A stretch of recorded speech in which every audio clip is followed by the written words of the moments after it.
Hi guys, ఈ రోజు అయితే పొద్దున్నే లేచి ట్రాక్టర్ దగ్గరికి అయితే వచ్చాను. చూస్తున్నారు కదా, కొత్త ఫోన్ కొత్త ట్రాక్టర్ ఎలా మెరిసిపోతున్నాయో. అలానే ఈ న్యూ ఇయర్ కూడా అందరికి కలిసి రావాలని నేను కోరుకుంటున్నాను. అంతా చెప్పాను కానీ మా ట్రాక్టర్ అయితే ఈ రోజు ఎక్కడ తీసుకొచ్చానో చెప్పలేదు కదా.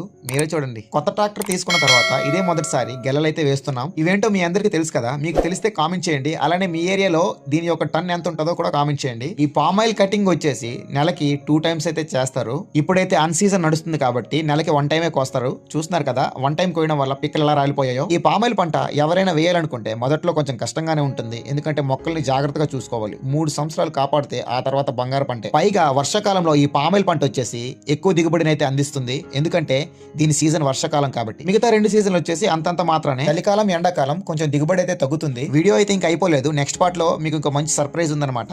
ఆ సర్ప్రైజ్ ఏంటంటే నేను అక్కడ ఏ పనులు చేసినా మీరు చూడొచ్చు. పామాయిల్ పిక్కలు వచ్చేసి చాలా గట్టిగా అయితే రాలిపోయాయి. మన ఛానల్ అయితే ఇలానే సపోర్ట్ చేస్తూ ఉండండి. మంచి మంచి కంటెంట్ తో మీ ముందుకు వస్తాను. Thank you for watching. Please subscribe. Video నచ్చితే లైక్ చేయండి, కంటెంట్ నచ్చితే సబ్స్క్రైబ్ చేయండి, అలానే అందరికీ షేర్ చేయండి.